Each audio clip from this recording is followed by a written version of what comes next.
ഏഷ്യയിലെ തന്നെ ഏറ്റവും വലിയ പള്ളികളിൽ ഒന്നാണ് ഇത്. ഈ പള്ളി നിർമ്മിച്ചിരിക്കുന്നത് പോർച്ചുഗീസുകാരാണ്.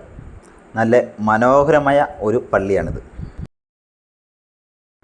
ഓൾഡ് ഗോവ ചർച്ച്, അതാണ് ഈ കാണുന്നത്. ഇതും പോർച്ചുഗീസുകാരാണ് നിർമ്മിച്ചത്. ഗോവയിലെ പ്രശസ്തമായ മറ്റൊരു ബീച്ച് മിറാമർ ബീച്ച്.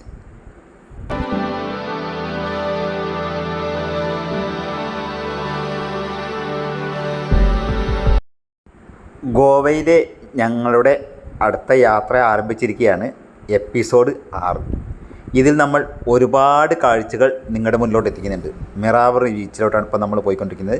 അതിനുശേഷം നമ്മൾ ഓൾഡ് ഗോവ ചർച്ചിലോട്ടും ഏഷ്യയിലെ ഏറ്റവും വലിയ പള്ളികളിലായ സെത്ത് കത്തീഡ്രൽ, അങ്ങനെ ഒരുപാട് സ്ഥലങ്ങൾ ഇന്ന് നമ്മൾ സന്ദർശിക്കാൻ പോവുകയാണ്. ഈ വീഡിയോയിലൂടെ നിങ്ങൾക്കതെല്ലാം പറഞ്ഞുതരാൻ പോവുകയാണ്. അപ്പോൾ നമുക്ക് സ്റ്റാർട്ട് ചെയ്യാം. ഗോവയിലെ അതിമനോഹരമായ കുറേ കാഴ്ചകൾ.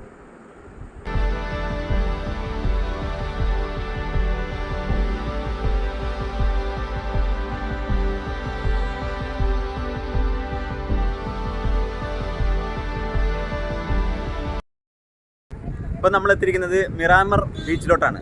ഗോവയിലെ തന്നെ ഒരു ബീച്ചാണ്. ജസ്റ്റ് ഒന്ന് അവിടെ കയറിയിട്ട് നമുക്ക് കാഴ്ചകൾ കണ്ടുനോക്കാം. വെയിലായതുകൊണ്ട് ഞങ്ങൾ അധികം അവിടെ സ്പെൻഡ് ചെയ്യുന്നില്ല, കുറച്ച് സമയം മാത്രം. മിറാമർ ബീച്ച്, അവിടെ എന്തൊക്കെയൊക്കെ ഉണ്ട്. പിന്നെ നടക്കാനൊരു സംഭവമുണ്ട്. അപ്പോൾ മണലിൽ ചോട്ടാ എന്തോ ഒരു ഇതിട്ടിട്ടുണ്ട്. അപ്പോൾ മണലധികം ഉണ്ടാവില്ല. ജസ്റ്റ് ബീച്ചിൽ പോയിട്ട് വരാം. പനാച്ചിയിൽ നിന്നും 3 കിലോമീറ്റർ അകലെയാണ് മിറാമർ ബീച്ച് സ്ഥിതി ചെയ്യുന്നത്. ടൗണിനോട് ചേർന്ന ബീച്ചായതിനാൽ എല്ലാവർക്കും വന്നു പോകാൻ സൗകര്യമുള്ള ഒരു ബീച്ചും കൂടിയാണ് മിറാമർ ബീച്ച്.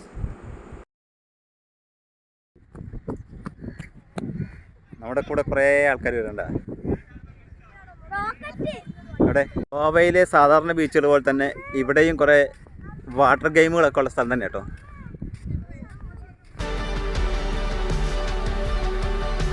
ജസ്റ്റ് ഒന്ന് കണ്ടിട്ട് പോകാൻ വേണ്ടിയിട്ട് ഇറങ്ങിയാണ് ഞങ്ങൾ.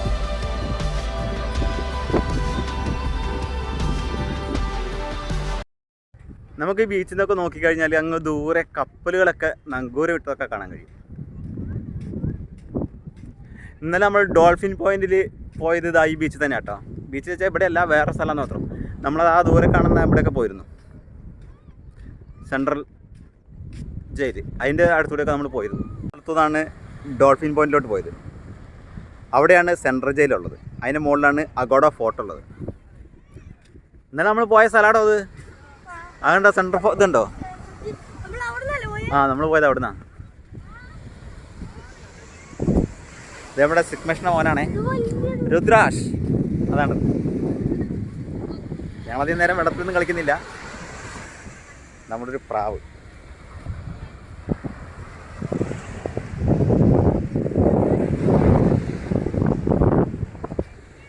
ഇതാണ് മിറാമർ ബീച്ച്. കുറേ നീണ്ടു കിടക്കുന്നുണ്ട് കേട്ടോ.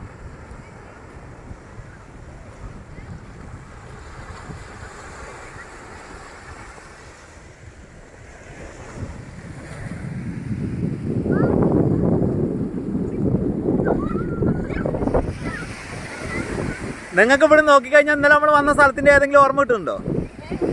ഇവിടുന്ന് നോക്കി ഡോൾഫിൻ പോയിൻറ്റും അതുപോലെ തന്നെ ബാഗ ബീച്ചിലും കാൻഡിലം ബീച്ചിലും ഗോവ ബീച്ചിലെ രാത്രി കാഴ്ചകളും ഒക്കെ നമ്മൾ ഇതിനു മുന്നേ അപ്ലോഡ് ചെയ്തിട്ടുണ്ട്. ഗോവയിലോട്ട് നമ്മൾ വന്ന കാഴ്ചകളും ഒക്കെ. അപ്പം കാണാത്തവർ അതെല്ലാം നമ്മുടെ ചാനൽ കയറി കണ്ടോളൂ. നല്ല മനോഹരമായ കാഴ്ചകളാണ്. ഗോവയെക്കുറിച്ച് കൂടുതൽ നിങ്ങൾക്കറിയാനായിട്ട് കഴിയും ഞങ്ങളുടെ ചാനലിലൂടെ.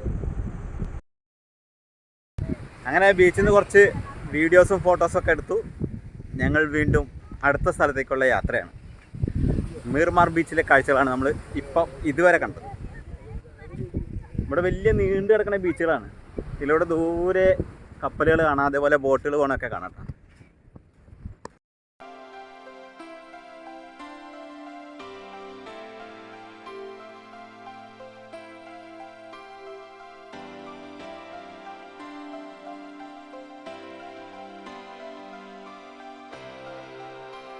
അവിടെ റോക്കറ്റൊക്കെ ഉണ്ടല്ലോ.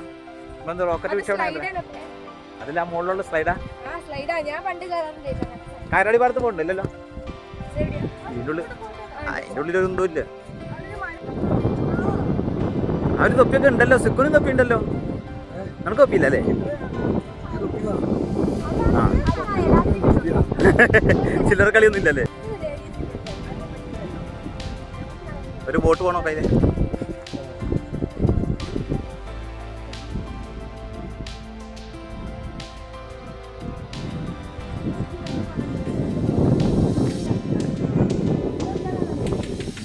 കുറേ നായ്ക്കൾ കിടക്കണം.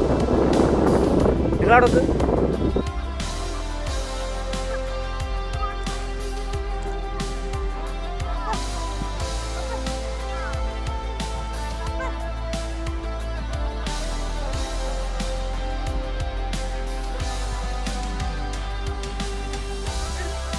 ഒരു ഫോട്ടോ എടുക്കുന്നതിന് തൊട്ട് മുന്നുള്ള സജ്ജീകരണങ്ങളാണ്.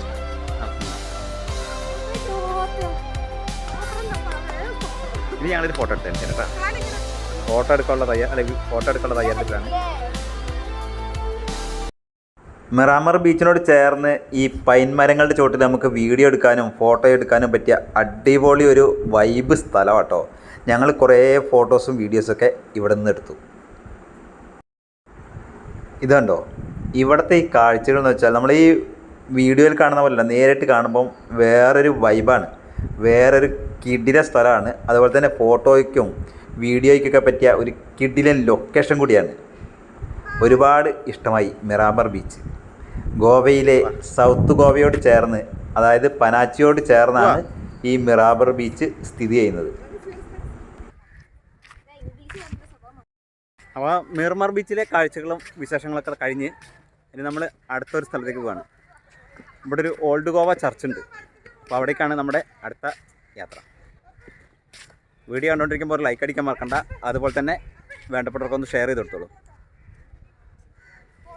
കേട്ടോ. ഒരു മിനിറ്റ്. നല്ലൊരു സംഭവം, ഓട് പോലത്തെ മെറ്റീരിയലാണ്. Love Miramar.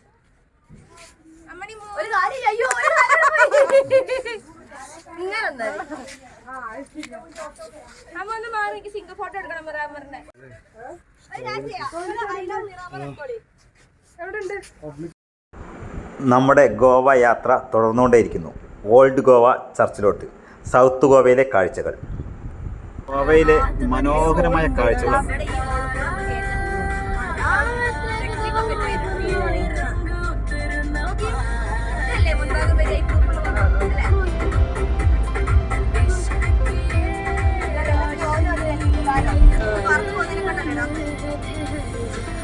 മടിയായിട്ടാണ്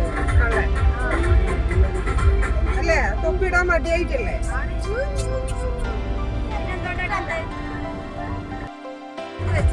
നല്ല വെയിലാണ്, ഗ്ലാസ് ഒക്കെ ഇട്ട് നടക്ക്. ഗോവയിൽ പോയിട്ട് തിരിച്ചു വരുമ്പോ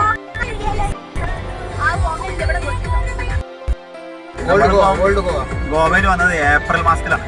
അത്യാവശ്യം നല്ല ചൂടുള്ള സമയമാണ്, ചൂട് ഫീൽ ചെയ്യുന്നുണ്ട്. പക്ഷെ നമ്മൾ ബീച്ചിലോട്ടൊക്കെ ഇറങ്ങുമ്പോൾ നമുക്കത് അത്ര ഒരു ഇതാവുന്നില്ല. അത്യാവശ്യം നല്ല ചൂട് ടൈമാണ്, ഏപ്രിൽ മെയിലൊക്കെ.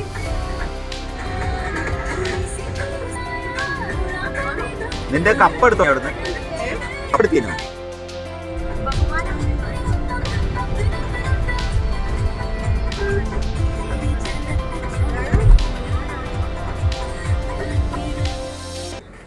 നമ്മളിപ്പോൾ ഉള്ളത് ഗോവയിലെ ഒരു പ്രശസ്തമായ ഓൾഡ് ഗോവ ചർച്ച് ഉണ്ട്. ചർച്ചിൻ്റെ മുന്നിലാണ്. അതാ രണ്ടുണ്ട്. ഇത് ബസലിക്കയാണ്, അത് സെൻറ്റ് കത്തീഡ്രലുമാണ്. അപ്പോൾ രണ്ട് പള്ളികളുണ്ട്. രണ്ടിന് നമ്മൾ കയറി ഇറങ്ങാം. രണ്ട് പള്ളിയുണ്ട് അപ്പുറം അപ്പുറം.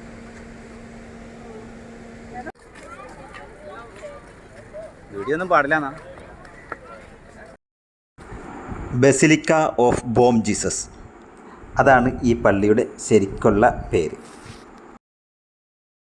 നമ്മുടെ ഇവിടുത്തെ ഓൾഡ് ഗോവ ചർച്ചിലെ ബസലിക്കയിലുള്ളത് ഒരുപാട് പഴക്കമുള്ളൊരു പള്ളിയാട്ടോ. അത് പോർച്ചുഗീസുകാർ പണിത പള്ളിയാണ്. ബറോക്ക് വാസ്തുവിദ്യാ ശൈലിയിലാണ് ഈ ദേവാലയം നിർമ്മിച്ചിട്ടുള്ളത്. സിമൻറ്റ് പൂശാത്ത ചുവന്ന കല്ലുകൾ കാണുന്ന രീതിയിലാണ് ചുമരുകൾ നിർമ്മിച്ചത്. ഈ പള്ളിയുടെ ചരിത്രമൊക്കെ ഇവിടെ എഴുതി വച്ചിട്ടുണ്ട്. യുനെസ്കോയുടെ ലോക പൈതൃക പട്ടികയിൽ ഉൾപ്പെട്ടിട്ടുള്ളതാണ് ഈ ദേവാലയം. വിശുദ്ധ ഫ്രാൻസിസ് സേവ്യറുടെ ഭൗതിക ശരീരം ഇവിടെ സൂക്ഷിച്ചിട്ടുണ്ട്. 450-ലധികം വർഷങ്ങൾ പഴക്കമുണ്ട് ഈ ശരീരത്തിന്. എന്നാൽ പോലും കേടുപാടുകൾ വരാതെയാണ് അത് സൂക്ഷിച്ചിട്ടുള്ളത്. അതും പ്രത്യേകം രൂപകൽപ്പന ചെയ്തെടുത്ത പേടകത്തിൽ. 10 വർഷത്തിലൊരിക്കൽ ഈ ശരീരം പൊതുജനങ്ങൾക്കായിട്ട് ഇവിടെ പൊതുദർശനത്തിന് വെക്കാറുണ്ട്. ആ സമയത്ത് ഈ ഗോവ ചർച്ചിലെ ഭയങ്കര തിരക്കായിരിക്കും. ലോകത്തിൻ്റെ വിവിധ കോണുകളിൽ നിന്നും ജനങ്ങൾ ആ ശരീരം കാണുവാനായിട്ട് ഇവിടെ എത്താറുണ്ട്. ഒരു വലിയ അത്ഭുതം തന്നെയാണ്. ബോം ജീസസ് എന്ന വാക്കിനർത്ഥം നല്ല യേശു എന്നാണ്. നിങ്ങൾ ഗോവയിലേക്ക് വരികയാണെങ്കിൽ തീർച്ചയായിട്ടും സന്ദർശിക്കേണ്ട ഒരു സ്ഥലമാണ് ഈ ഓൾഡ് ഗോവ ചർച്ച്. ഈ പള്ളിയിൽ വരുന്നവരൊരു കാര്യം ശ്രദ്ധിക്കണം. ഞങ്ങൾക്ക് പറ്റാത്തതാണ്, സ്ലീവ്ലെസ് ഡ്രസ്സൊന്നും ഇട്ടിട്ട് ഇതിനുള്ളിൽ വന്നാൽ കയറ്റൂല. അപ്പോൾ നമ്മളൊരു ഷാളോ അല്ലെങ്കിൽ അതിന് മുകളിൽ എന്തെങ്കിലും ഓവർകോട്ടോ അങ്ങനെ എന്തെങ്കിലും ഒന്ന് കരുതുന്നതാണ്. മോളിപ്പോൾ വന്നപ്പം അവൾ സ്ലീവ്ലെസ് ആയിരുന്നു. എന്നിട്ട് ഞങ്ങളിപ്പോൾ ഒരു ടീഷർട്ട് വാങ്ങിയിട്ട് അതിന് മുകളിൽ ഇട്ടിട്ടാണ് ഇപ്പോൾ പള്ളീൻ്റെ ഉള്ളിൽ കയറാൻ പോകുന്നത്. അല്ലെങ്കിൽ ഇവിടെ ഷോൾ കിട്ടും, അതെങ്കിലും ഇട്ടിട്ട് അതിൻ്റെ ഉള്ളിൽ കയറാൻ പറ്റുള്ളൂ. അതുപോലെ തന്നെ ഇതിൻ്റെ ചുറ്റുപാടും നല്ല പീസ്ഫുള്ളായിട്ടുള്ള സ്ഥലമാണ്. നല്ല രസമുള്ളൊരു അന്തരീക്ഷം കൂടിയാണ് ഇവിടെ നമുക്ക് സമ്മാനിക്കുന്നത്. ഓൾഡ് ഗോവയിലെ കാഴ്ചകൾ കഴിഞ്ഞു. ഇനി നമുക്കിതിന് ഓപ്പോസിറ്റ് മറ്റൊരു പള്ളിയുണ്ട്, അവിടേക്കാണ് നമ്മൾ പോകുന്നത്. അതൊരു കത്തീഡ്രലാണ്. ഇത് സെൻറ്റ് ഫ്രാൻസിസ് പുണ്യാളൻ്റെ ആ ബോഡിയൊക്കെ ഉള്ളൊരു സ്ഥലമാണ് നമ്മളിപ്പോൾ കണ്ട പള്ളി കേട്ടോ. ഇനിയിപ്പോൾ അവിടെ കയറുമ്പോൾ വേണ്ടേ, നമ്മൾ ചർച്ചിൻ്റെ ഉള്ളിൽ കയറി. നമ്മൾ ചർച്ചിൻ്റെ ഉള്ളിൽ മൊബൈൽ ഫോട്ടോഗ്രാഫിയോ വീഡിയോഗ്രാഫിയോ ഒന്നും പാടില്ല എന്ന് എഴുതിയിട്ടുണ്ട്. അതുകൊണ്ട് തന്നെ നമ്മൾ അതിന് മുതിർന്നിട്ടില്ല. പള്ളിയുടെ ഉള്ളിൽ മനോഹരമായ സ്വർണ്ണ കൊത്തുപണികൾ നടത്തിയിട്ടുണ്ട്. അൾത്താരയൊക്കെ വളരെ മനോഹരമായിട്ട് അലങ്കരിച്ചിട്ടുണ്ട്. അൾത്താരയിൽ യേശുവിൻ്റെ മനോഹരമായ രൂപമൊക്കെ ഉണ്ട്. അപ്പം നമുക്കതൊന്നും വീഡിയോ എടുത്ത് നിങ്ങളുടെ മുന്നിലോട്ട് പ്രദർശിപ്പിക്കാനായിട്ട് കഴിയില്ല. കാരണം ഫോട്ടോഗ്രാഫിയോ വീഡിയോഗ്രാഫിയോ ഇവിടെ അനുവദനീയമല്ല. നമ്മപ്പം അതൊന്നും ലംഘിക്കുന്നത് ശരിയല്ലല്ലോ. കണ്ടോ, എന്ത് മനോഹരമായ ചർച്ചാണ്. എത്രയോ വർഷങ്ങൾ പഴക്കമുള്ള ഓൾഡ് ഗോവയിലെ ചർച്ച്. ഓൾഡ് ഗോവ ചർച്ചിൻ്റെ നേരെ മുന്നിൽ തന്നെ മറ്റൊരു ചർച്ചുണ്ട്. അപ്പോൾ നമ്മൾ അതിലോട്ട് കടന്നിരിക്കുകയാണ്. ഏഷ്യയിലെ തന്നെ ഏറ്റവും വലിയ പള്ളികളിൽ ഒന്നാണിത്. 1510 പോർച്ചുഗീസ് സൈന്യം മുസ്ലിം ഭരണാധികാരികളെ തോൽപ്പിച്ചതിൻ്റെ ഓർമ്മയ്ക്കായിട്ടാണ് ഈ പള്ളിയുടെ നിർമ്മാണം ആരംഭിച്ചത്. ഈ പള്ളി നിർമ്മാണം തുടങ്ങിയിട്ട് 80 വർഷമെടുത്തു ഇതിൻ്റെ ആശീർവാദം കഴിയാനായിട്ട്. 1562 നിർമ്മാണം തുടങ്ങി ഏകദേശം 80 വർഷം കഴിഞ്ഞ് 1640 ഇതിൻ്റെ ആശീർവാദം കഴിഞ്ഞത്. പോർച്ചുഗീസ് ഗോതിക് ശൈലിയിലാണ് ഈ ദേവാലയം നിർമ്മിച്ചിട്ടുള്ളത്. ഇതിൻ്റെ ഉൾഭാഗം കൊരിന്ത്യൻ ശൈലിയിലാണ് നിർമ്മാണം. സേ കത്തീഡ്രൽ എന്നാണ് ഇതിൻ്റെ പേര്. നല്ല ചൂടാണ്. അപ്പോൾ ഒരു ഐസൊക്കെ വാങ്ങിയിട്ട് നിന്നിട്ട് നമ്മൾ നടക്കുന്നത്. നമ്മളിപ്പോൾ ഉള്ളത് ഓൾഡ് ഗോവയിലെ സേ കത്തീഡ്രൽ ചർച്ചിലാണ്. ഏഷ്യയിലെ തന്നെ ഏറ്റവും വലിയ പള്ളികളിൽ ഒന്നാണ് ഇത്. ഈ കത്തീഡ്രലിൽ വലിയൊരു മണിഗോപുരമുണ്ട്. അവിടെ സൂക്ഷിച്ചിരിക്കുന്ന മണിയെ ഗോൾഡൻ മണി എന്ന പേരിലാണ് അറിയപ്പെടുന്നത്. ലോകത്തിലെ ഏറ്റവും മികച്ച മണികളിലൊന്നാണ് ഈ ഗോൾഡൻ മണി.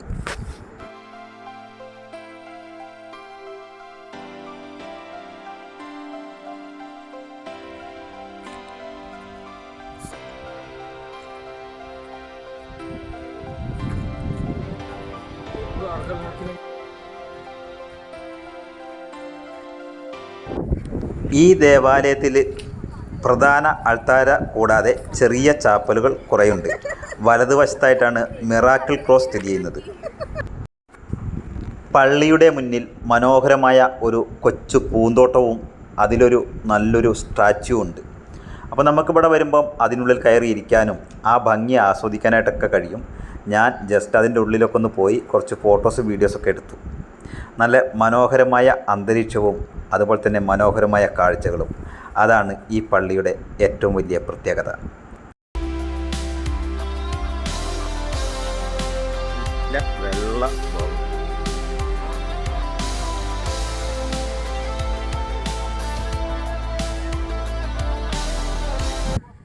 പള്ളിയുടെ ഉള്ളിലുള്ള മിറാക്കിൾ ക്രോസ് എന്ന് പറഞ്ഞാലേ 1919 യേശു പ്രതിഷ്ഠപ്പെട്ടു എന്ന് പറയുന്ന ഒരു കുരിശാണ്. ആ കുരിശ് വർഷം തോറും വലുതായി വരുന്നതായിട്ടും ഒരു വിശ്വാസമുണ്ട്. അതാണ് മിറാക്കിൾ ക്രോസ്. അത് ഈ പള്ളിയുടെ ഉള്ളിലുള്ള വലതുവശത്തുള്ള ചാപ്പലിലാണ് സ്ഥിതി ചെയ്യുന്നത്. നമ്മൾക്ക് ഈ ദേവാലയത്തിനുള്ളിൽ പ്രവേശിക്കാൻ കഴിയും, പക്ഷേ വീഡിയോസോ ഫോട്ടോസോ ഒന്നും നമുക്ക് എടുക്കാൻ കഴിയില്ല. അതുകൊണ്ട് തന്നെ ഞാൻ ഇതിൻ്റെ ഉള്ളിലുള്ള കാഴ്ചകൾ നിങ്ങളുടെ മുന്നിലോട്ട് എത്തിക്കുന്നില്ല. പുറമേയുള്ള മനോഹരമായ കാഴ്ചകളാണ് നിങ്ങളുടെ മുന്നിലോട്ട് എത്തിക്കുന്നത്. നിങ്ങൾ ഗോവയിലേക്ക് വരികയാണെങ്കിൽ തീർച്ചയായിട്ടും ഈ ദേവാലയവും ഒന്ന് സന്ദർശിക്കണം. ഗോവയിൽ വന്നാലേ ബീച്ചുകൾ മാത്രമല്ല കേട്ടോ, ഒരുപാട് മറ്റ് കാഴ്ചകളുണ്ട്. നമ്മളിനിയും ഒരു ക്ഷേത്രത്തിലേക്ക് പോകുന്നുണ്ട്. അതും നല്ല മനോഹരമായ ഒരു കാഴ്ചയാണ്. അതുപോലെ തന്നെ ഷോപ്പിംഗ് ഉണ്ട്. അങ്ങനെ ഒരുപാട് വെറൈറ്റി സംഭവങ്ങൾ ഈ ഗോവയിലുണ്ട്. അത് മാത്രമല്ല കുറേ പച്ചപ്പുൽമേടുകളൊക്കെ അവിടെ ഉണ്ടെന്ന് പറയുന്നത് കേട്ടിട്ടുണ്ട്. നമുക്ക് സമയക്കുറവ് കാരണം നമ്മൾ അവിടേക്ക് പോകുന്നില്ല. പക്ഷേ നമ്മൾ ക്ഷേത്രങ്ങളും പള്ളികളൊക്കെ സന്ദർശിച്ചിട്ടാണ് മടങ്ങാൻ ഉദ്ദേശിക്കുന്നത്. അപ്പോൾ വീഡിയോ കണ്ടുകൊണ്ടിരിക്കുമ്പോൾ ഒന്ന് ലൈക്ക് അടിച്ചോളൂ. നമ്മളിപ്പോൾ പള്ളീൻ്റെ ഉള്ളിലോട്ടൊന്ന് കയറുകയാണ്. അതിൻ്റെ ഉള്ളിലെ വീഡിയോ ഒന്നും നമ്മൾ എടുക്കുന്നില്ല. അപ്പോൾ പള്ളീൻ്റെ ഉള്ളിലെ വീഡിയോ ഒക്കെ എടുക്കുന്നത് മോശമായിരിക്കും. എടുക്കരുതെന്ന് എഴുതി വെച്ചിട്ടുണ്ട്. അതുകൊണ്ടാണ് ഞാൻ ഈ പള്ളീൻ്റെ ഉള്ളിലെ കാഴ്ചകളൊന്നും നിങ്ങളുടെ മുന്നിലോട്ട് എത്തിച്ചിട്ടില്ല. പക്ഷേ എന്താ പറയുക, എന്ത് മനോഹരമായ വർക്കുകളാണ് അതിൻ്റെ ഉള്ളിലെ ഓരോ സ്ഥലത്തും ഉള്ളത്. അത് നമുക്ക് ശരിക്കും വീഡിയോ എടുത്ത് നിങ്ങളുടെ മുന്നിൽ എത്തിക്കാൻ കഴിയില്ല. പക്ഷേ അടിപൊളിയാണ്. ഗോവയിലൊക്കെ വരുന്നവർ തീർച്ചയായും സന്ദർശിക്കേണ്ട ഒരു സ്ഥലമാണ് കേട്ടോ ഈ ചർച്ചൊക്കെ. അതിൻ്റെ വർക്കുകളൊക്കെ പോർച്ചുഗീസുകാർ നിർമ്മിച്ചതാണ്. അതിൻ്റെ ഒരു വൈബ് ഇപ്പോഴും നമുക്ക് കാണാൻ കഴിയും. അത്രയ്ക്ക് മനോഹരമായ ഒരു സംഭവമാണ് ഇതിനുള്ളിൽ ഒരുക്കി വെച്ചിരിക്കുന്നത്. നമ്മൾ ആദ്യം കണ്ട ചർച്ചയെ ചെങ്കല്ലുകൾ കൊണ്ടാണെങ്കിൽ ഇവിടെ നല്ല മനോഹരമായി വെള്ള പൂശിയ ഒരു ദേവാലയമാണ് ഈ കാണുന്നത്. അത് നമ്മൾ കയറിയ ഓൾഡ് ചർച്ചാണ്. അതിൻ്റെ നേരെ ഓപ്പോസിറ്റായിട്ടാണ് ഏഷ്യയിലെ ഏറ്റവും വലിയ കത്തീഡ്രലുള്ളത്.